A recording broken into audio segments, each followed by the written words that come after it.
So, let's talk about Yakuza. Well, not the games, just the Yakuza. Actually, just one guy, Jiro. We're talking about Jiro. It's the Jiro character build. Introduced in the August of 2015, the Yakuza character pack was a bit special. Not because it was particularly important, that it had a really cool trailer, though it really did have a really cool trailer, but because the pack was not named for its related character, Jiro. Jiro is a 52-year-old former Yakuza member who kept all his fingers by getting arrested in Japan and re-entering society in the US to look for his son, Kento. The search went well, don't worry about it. Jiro brought with him your typical character pack fare, so how does that all stack up in a build?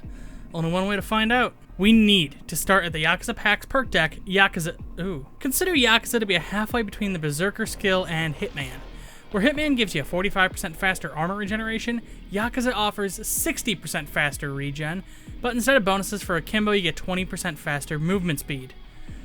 Oh, and that's scaled linearly based on how much damage you've taken, so if you're at 100% movement speed at full health, you'd be at 120% movement speed at practically zero. It's a pretty simple deck, all things considered, but it's desperately missing any sort of straight health or armor bonus like what Grinder or Crook offer. But because it's scaled based on damage, Yakuza pairs very well with armor skills such as Berserker and Frenzy. With the 30% health Frenzy puts you at, you're moving 14% faster from the get-go, and your armor regenerates... oh, wait, hold on, I got some math homework to take care of, just give me a second. Okay, number 14. So the Yakuza character pack scales your armor regeneration linearly with your health value. At 100% health, your armor recovery is 100% of its normal value, and at 0 health, your armor recovers at 40% of its normal rate. How quickly would it recover at 30% health? Ah, geez, these ACT questions get weirder every year. It's about 42% faster armor regeneration. You gotta wonder if that was some intentional nod to Hitchhiker's Guide to the Galaxy or just a coinky-dink. But 42% faster armor regeneration and 14% faster movement speed still is pretty good. Especially with something like the ICTV. We practically won't be wearing the thing. Yeah, this would be a hefty, tanky bit. Ooh, that changes things. So the Micro Uzi is based on the Micro Uzi, and it throws a wrench right in these plans. This is, for all intents and purposes, a dodge-first weapon with its high concealment and emphasis on spray and pray. But you know what? I think we could make a dodge build work with Yakuza. Hear me out. Give me a minute. Let's just throw a custom barrel for accuracy, and then a Maki suppressor and a micro laser on the thing, and let's rip that stock right off for now. We'll come back to that. And don't worry about hurting stability with the stock taken off. This thing is hilariously easy to keep at 100% stability. It's fine. We need to take a quick detour, though, to the Shinsakuto Katana. Arguably one of the game's best melee weapons. Very strong and very fast, this thing hits twice per second and does at least 70 damage per hit. 140 with the right melee skills, which means the thing deals about 1400 damage per swing and 2800 DPS in an infiltrator or sociopath build.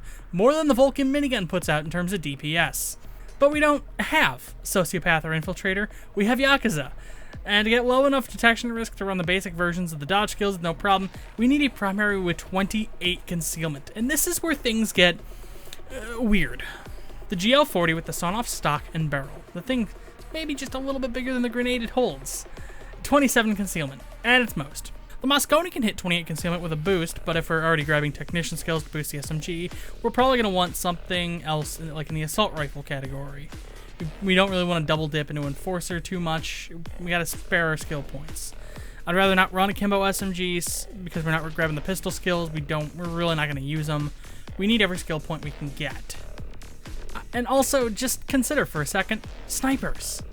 Everywhere. There's so many freaking snipers in this game. We need something decent. Okay, the JP36.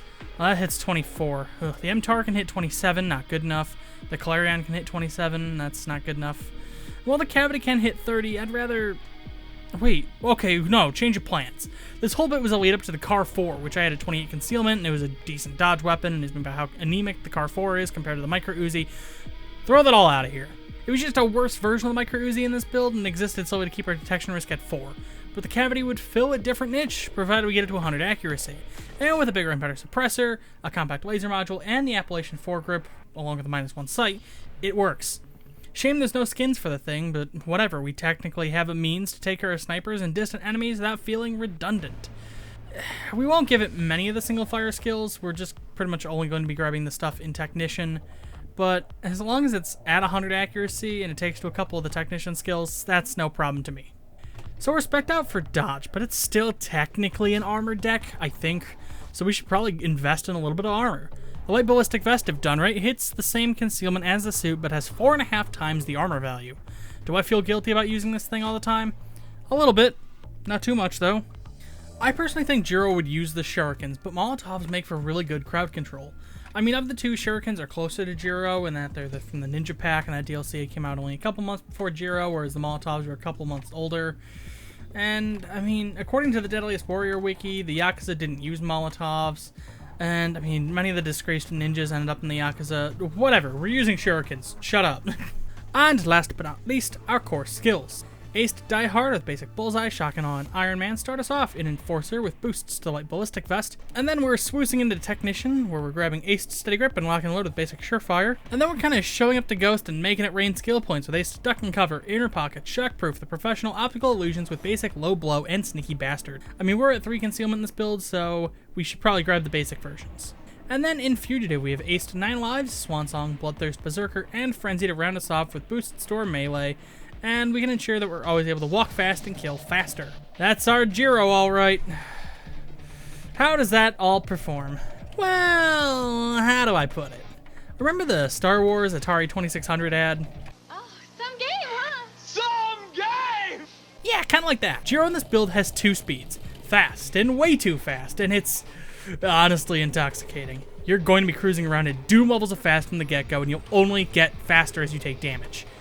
Alright, there we go. That's the good out of the way. Now time for the bad. You have no passive dodge other than what you get via skills and bot perks, which means that your dodge chance is anemic at best and useless at worst. Yakuza offers no passive armor boosts. The 91 is an alright armor level for overkill and mayhem, but ultimately suffers on death wish without a load of passive dodge or health regen, and guess what Yakuza offers neither of these? Jiro Secondary, being the pinnacle of dodge SMGs, no matter how you cut it, begs to be run in a crit build with crits and Berserker, and crits and Berserker are a fun combination for Yakuza, but Anarchists can do this so much better. The armor regen speed boost offered by Yakuza pales in comparison to the one offered by Hitman, even though it's a slower regen speed because Hitman has a failsafe that refills your armor after a timer expires, which deals with armor suppression, which always kicks in more often than not because there's so many enemies in the game these days. Jiro finds his son, but he can't exchange any words with him through thick blast-proof glass, and then Bane just breaks the chap's neck, so the entire search for Kento was rendered moot. They got Toga Ogawa back to record safe house lines, this time in English, implying Jiro is learning more English, but then they gutted those right out of the game, which means they sent him back 30 paces. He doesn't say anything anymore. And my asthma makes it really hard to do ranty list things. It sucks!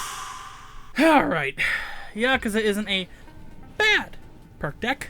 Quite the contrary. It's a pretty solid deck for what it does. But what it does is very anemic compared to other decks. In much the same way that regen decks got 40% more hit points and it made them more viable, I think Yakuza would benefit greatly from the same armor boost Crook got, acting like a variant of the dodge deck, replacing the dodge with Berserker bonuses. The deck wants to be an armor deck without any real bonuses to armor. It just doesn't feel that way. Jiro Secondary wants to be the primo dodge weapon in a dodge crit build. Yakuza still kind of works that way, and that's kind of nice, but the dissonance between a combat secondary and a deck that begs to be run with the ICTV, it just feels unsatisfying. It's a confused mess, and I kind of just want Overkill to tell us what they had in mind with Yakuza's playstyle. Build for that a little more. Again, I think there are worse perk decks in the game, Crew Chief and Infiltrator being my big two. But my issue is that I see the Yakuza perk deck as what it wants to be, and it's just not there. And it's frustrating. It's so frustrating.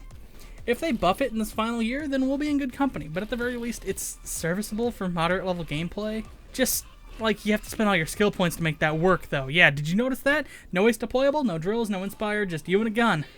Oh, Jiro, why are you like this? If you like this video and you'd like to see more, I'd recommend subscribing. Patreon and social media links are in the description.